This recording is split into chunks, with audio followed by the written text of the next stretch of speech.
Good morning, Monmouth. I'm Ashley Pacifico. And I'm Michelle Rosenhaus. Michelle, are you familiar with the magazine Cosmopolitan? Yeah, of course I am. Well, I have a very exciting opportunity to inform you and our viewers of.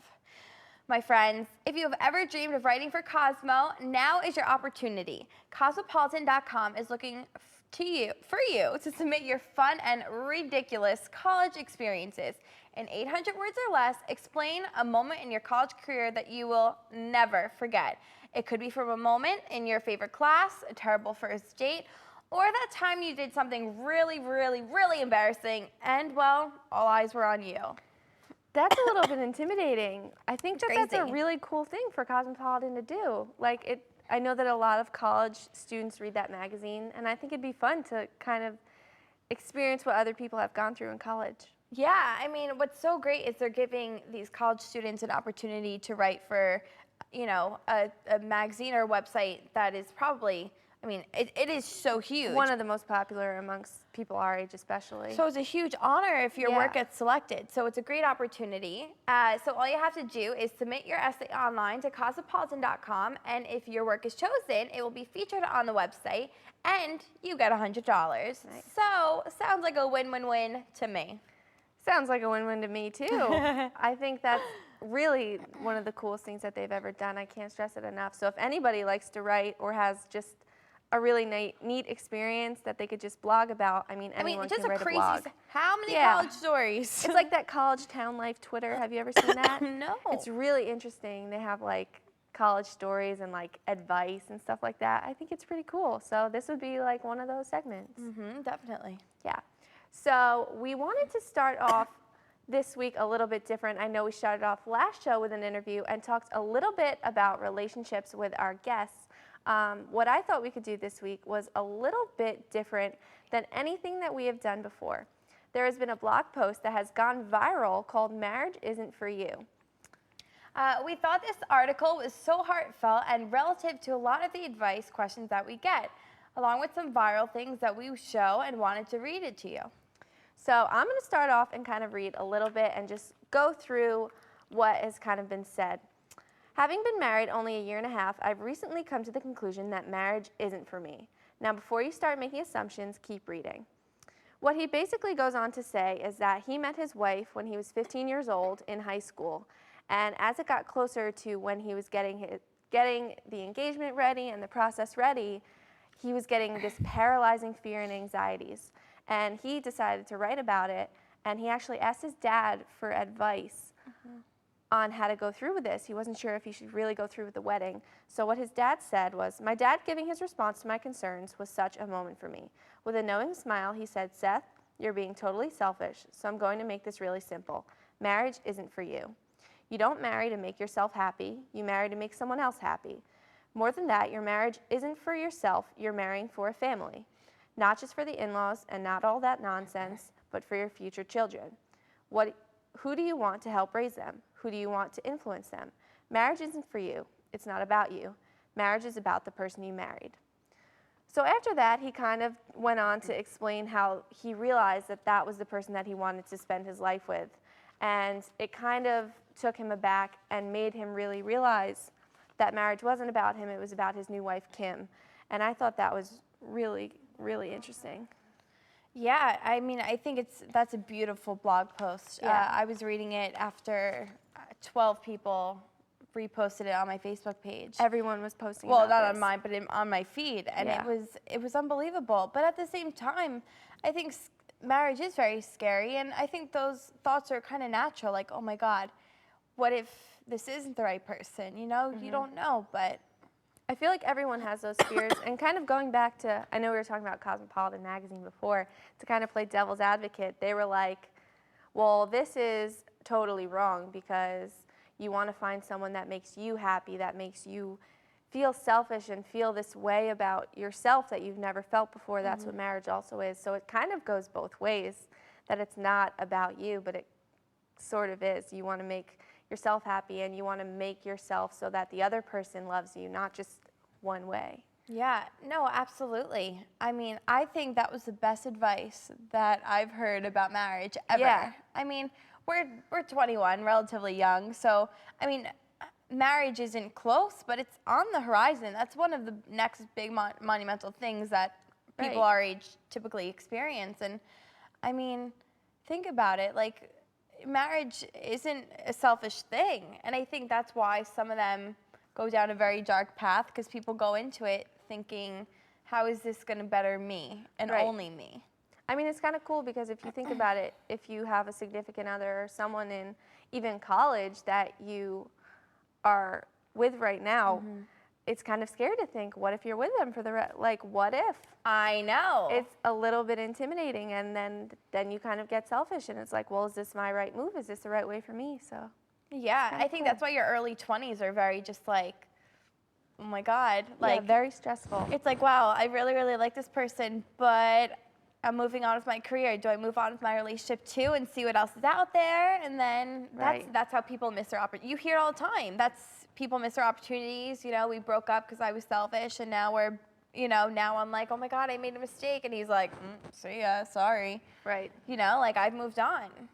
Yeah, I agree.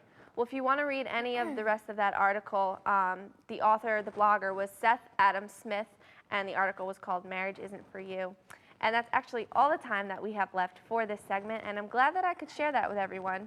Stay tuned, because we'll be right back with more Good Morning Monmouth.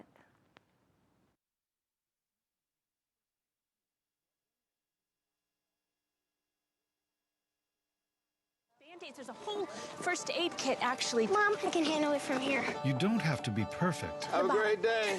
That's too much pressure. Have the day you have.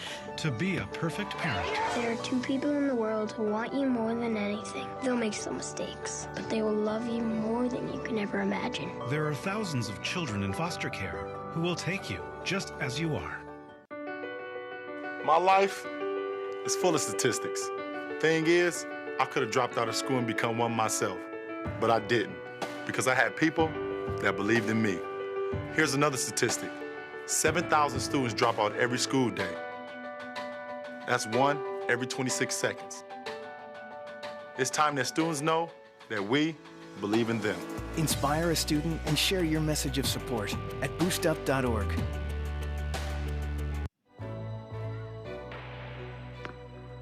The first day stepping on the court, I couldn't keep up. That motivated me to step up my game. When I reach a goal, I set a new one the next day. And my next goal is to go to college. Mastering the court takes persistence. So does getting into college. I've got what it takes. So do you. True definition of hero. And been a hero. Took a heroic effort. Every day we bring to our fans the world of sports. We speak of heroes and heroism, but there are days when sports matter little and heroes matter more. These heroes don't hit walk-off homers or buzzer-beating threes. They simply made a plan for what to do when disaster strikes. You never know when you might need to be the hero, because you never know if today is the day before a natural disaster. Prepare, plan, be a hero. Visit ready.gov. Welcome back. Our first segment is our AM Roast, where we give you all of the surprises and gossip going on in the entertainment world. First thing we need to talk about is that rumor that has been swirling around all over the internet. Is a Full House reunion in the works? Uncle Jesse, Aunt Becky, Joey, and the rest of the Tanner clan. What is happening here, Ash? All right, well, let's talk about how this was all an April Fool's joke. Back April 1st, a blog site posted reports that there was going to be a Full House reunion, a spinoff, you know, Right. something to bring our favorite 90s show back. Like the Boy Meets World. Like Boy Meets World, exactly. Well, for some reason, media outlets just caught wind of this 7 months later, and now they're making a big stink out of it.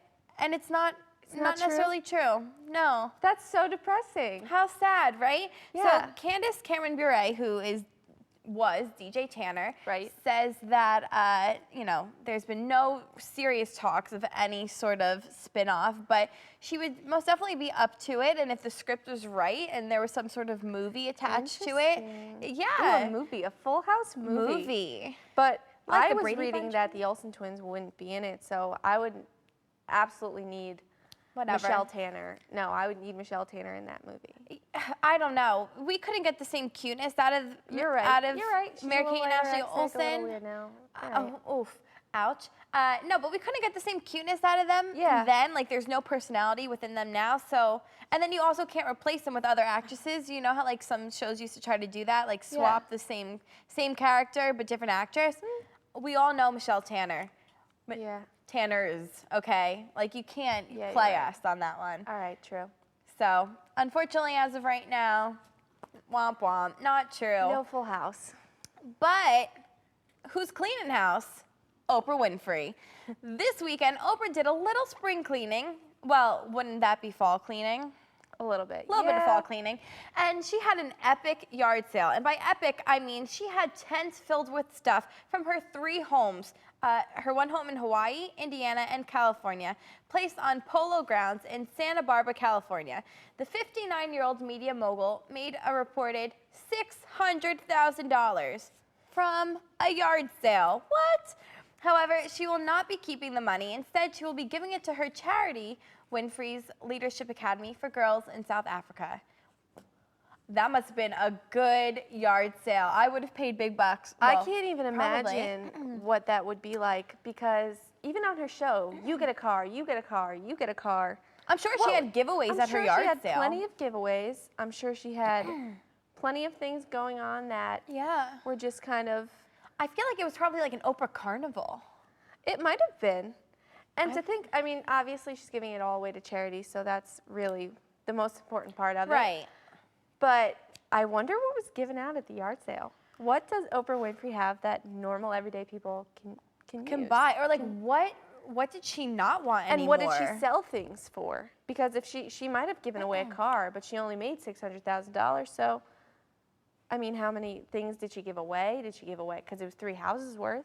Yeah, Who I mean, knows? at the end, was there stuff left? I mean, Oprah, I want more. I want more details on this yard sale. Why didn't I get a personal invite? I know I only have $100 in my bank account, but we could have seen how far that would have went. Yeah, I You know? agree. So actually, let's move on a little bit. We have a viral video of Jimmy Kimmel's show, and it's kind of his Halloween segment where he does this every year, and it's kind of like a the parents tell them that they ate all their kids' candy. Oh, so I don't want to give it away. Check it out.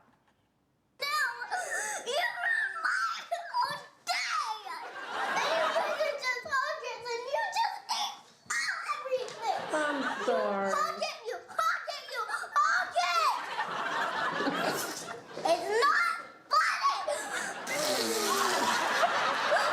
We ate it. It's all gone.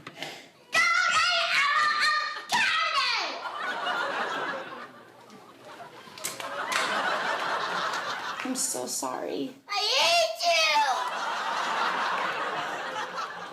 I was just kidding. Well, that's not very good. I honestly love watching that video. It's year to year, but it kind of gets funnier every year. The kids get more and more upset, so angry at their parents. You know what? It's candy. Here's what I'm gonna do to my kids. I'm gonna have them have the same effect towards fruits and vegetables. Like, I'm gonna make sure that I'm like, yeah, well, I ate all your carrots and your apples. And I hope they scream for those carrots and apples because... I don't think that's gonna happen, sweetie. Oh. No. It doesn't work the No. same. It was a good, in theory, It was a good idea. try. I just love the way those kids scream and Aw. cry. It's like, it's so And then as soon as sad. they find out it's a lie, they're like the happiest little clams. They're like, oh, where is it? Yeah. Where's our candy? All right, So well, cute. yeah.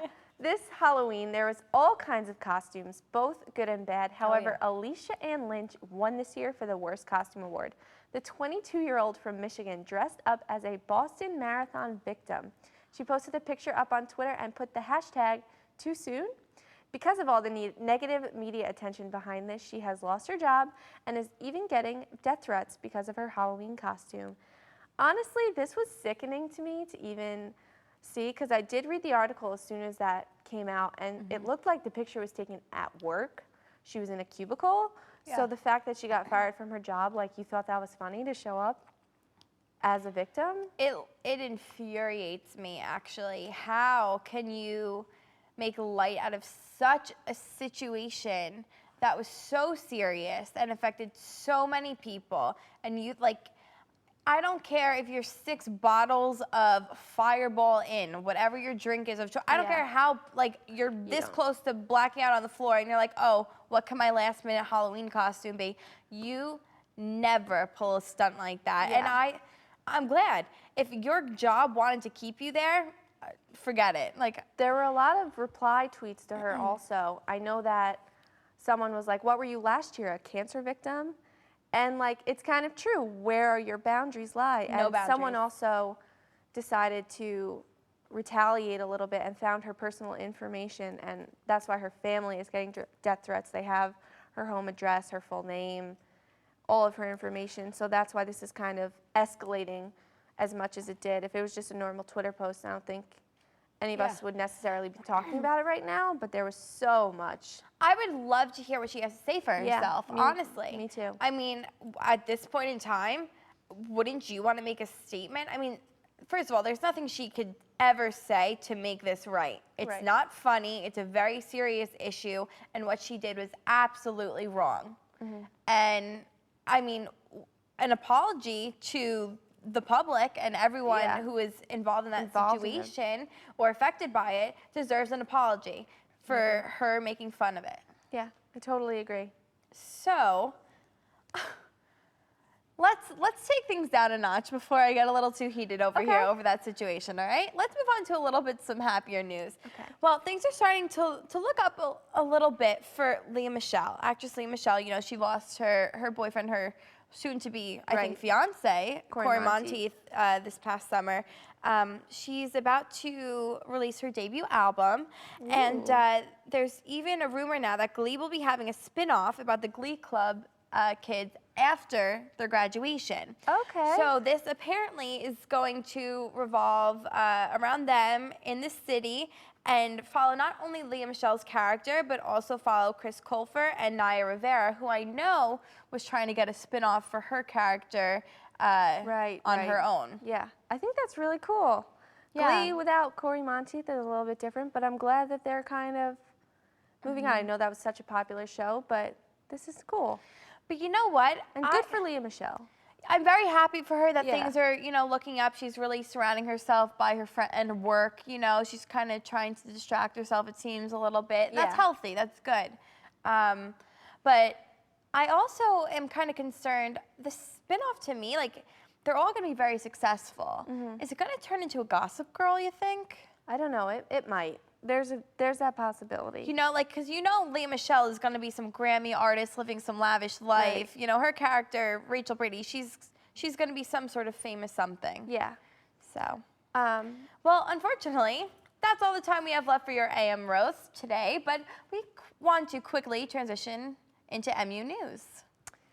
So the Leon Hess Business School has been honored by the Princeton Review as being one of the most outstanding business schools in the nation. Congratulations. The school has been recognized for their excellence in education for the past 9 years in a row. Monmouth joins other schools with this honor, such as Rutgers University, Fairleigh Dickinson University, and Rider University. All right, and Blue Hawk Records, which is a university's record label, has found a new way to raise money to record a new album. They recently launched an online campaign in order to raise $500. The label has been campaigning on Indiegogo.com, which has recently become very popular amongst creative artists looking for donations. Anyone who donates to the label will receive a thank you gift depending on how much the donation was. The fundraising will end on November 15th, so almost like a Kickstarter. Yeah, that's what it sounds like a little bit.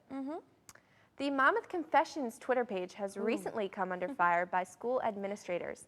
The page, which has 2,400 followers, has had over 900 tweets since its creation in March of last year. The account was created by 2 Monmouth students who continue to remain anonymous when they were inspired by another Twitter account, Rutgers Confessions.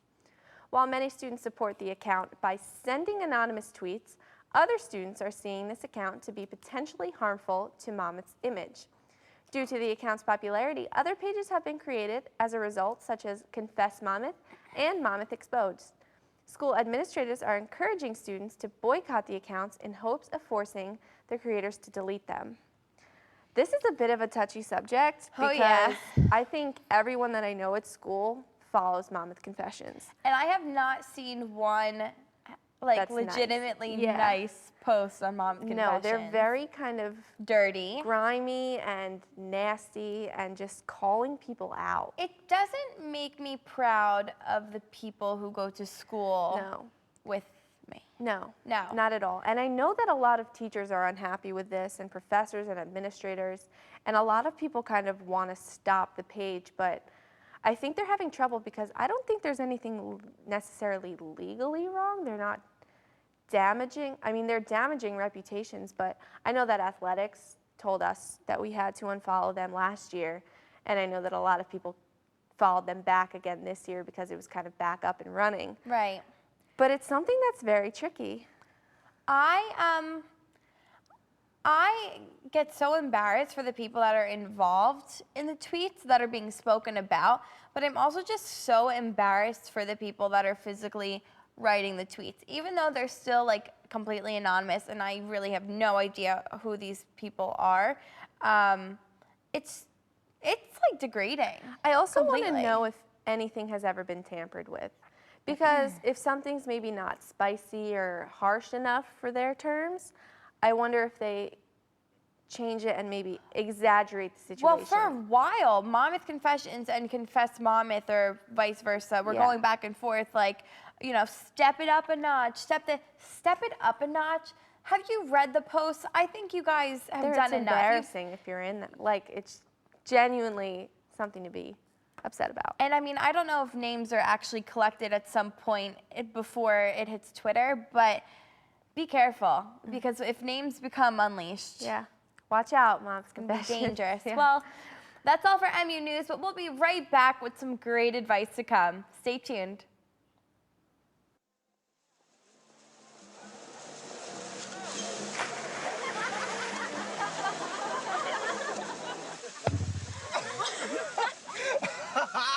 My dad's one of the producers, so he's there today.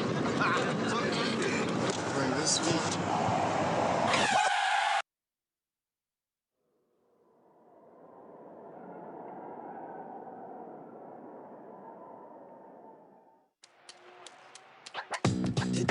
Today is Saturday. Today is Saturday. Salad on Saturday, fruit on Friday, throw a ball Thursday. Water Wednesday, touch your toes Tuesday. Let's move Monday, swap us next Sunday. All the healthy children eat well and move a lot. And move a lot. And move a lot. Eat well and move a lot. 60 minutes of physical activity a day and eating well can help get your child healthy. So keep them active and eating well every day. Skip a rope Saturday, freeze tag Friday, tap dance Thursday. Whole grains Wednesday, try a veggie Tuesday. Let's move Monday, split the sweet Sunday. Eat well and move a lot. Today is Saturday. Today is Saturday. All the healthy children, all the healthy children. Get ideas. Get involved. Get going at letsmove.gov. That's letsmove.gov. Over 13 million people are affected by famine, war, and drought in the Horn of Africa. When you hear about suffering on this scale, you feel powerless. But there's hope, because saving lives doesn't take a lot. It just takes a lot of us. Text a donation of $10, but do more than donate. Forward the facts to everyone you know. Forward from our site. Forward on Facebook. And forward on Twitter. We are the relief.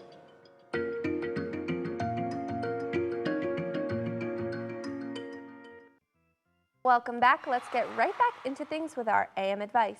In this segment, we share some questions that viewers have and instruct them on what to do as best as we can.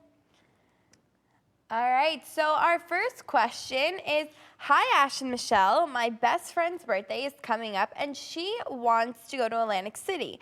At first it was supposed to be with our other best friend and some of her friends from our hometown, but now it turned into her going with her new boyfriend and all of his friends. I've never met them, and the only people that I would know is her and my other best friend who doesn't want to go anymore. The whole AC thing got totally messed up, and now I don't feel completely comfortable staying in a room with all of them by myself. What do I do? I love my friend and would feel terrible if I did not go. Help.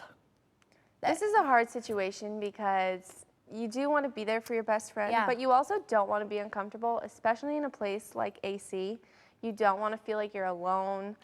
You cannot be by yourself in that. If you go in with a Atlantic group, City. you need to go with at least 3. Yeah. I'm telling you, 3 other people that you know Very you comfortable with. You can fall back on. Because Yeah. if you feel like you're going in a group of 10, 15, and you're the odd man out, and at some point if you get separated, you're the lone soldier in AC calling, one of your friends from home up saying, "Hi, find me. I have no idea where I am." That's frightening. Also, you don't want to have to go up to the hotel room by yourself or anything like that. Yeah. It's just like a sketchy situation that you don't want to be a part of. So I understand that it's your best friend, but she's also putting you in this position by not having any of your other friends there. Yeah. Maybe she'll let you bring a guest if you ask. If you're that close, maybe you can say, "Hey, one of my friends really wants to go to Atlantic City. This is a great opportunity. That way I'm not by myself." Yeah. When I say local, I do the buddy system, but when AC is not very local, it's like a new foreign territory, I would say. You stick with 3 to 4 other people, solid people. And in this situation, you know what? I get that she's your best friend, but I think it would be even more special for the both of you if you said, "Listen, why don't you go have fun and do this on your birthday? What are you doing the next night? Or maybe the following weekend?" Typically when people turn 21, like us last month, we're still celebrating. It's a month later, people. We really need to get it together. Yeah. But you know what I mean? I don't think it would be sad. Of course you want to be there, but you cannot put yourself in a compromising position in order to be there. Completely agree. Our next question is, I recently went on a break with my boyfriend because I needed space. The relationship became overwhelming at times and I couldn't give him the attention he deserved. Now his mom is texting me all the time and tells me how badly she hopes we get back together. It's ridiculous. I don't know how to tell her to back off without being disrespectful. Tell the mom to back off. Oh my Sorry. goodness, the overbearing mother.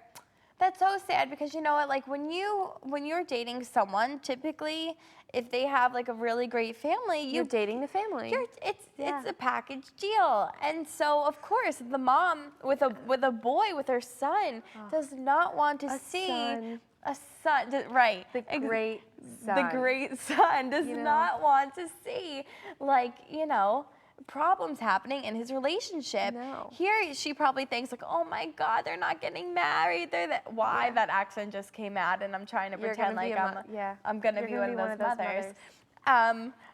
Not anytime soon. Sorry, not sorry.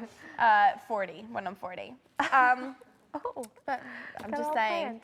But anyways, seriously, that must be really hard. But you just need to tell her, like, "Listen, I broke up with him, or we're on a break now because we really needed space." Yeah. And I actually have a friend who's going through this. They broke up about a year ago though, and her mom still comments on like all of her Instagram pictures and likes them, and her Facebook, she's the first one on them.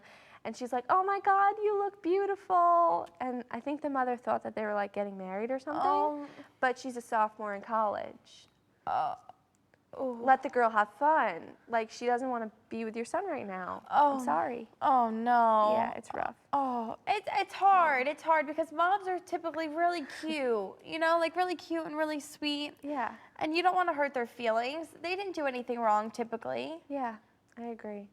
All right, well, this episode of Good Morning Mom is actually coming to its close. Wow. I know. So fast. Well, thank you to all of our supporters for another successful week. To all of our viewers and all of Monmouth, have a great morning, and thanks for spending your AM with A and M. See you next time. Bye. I live for the applause, applause, applause. I live for the applause, applause, live for the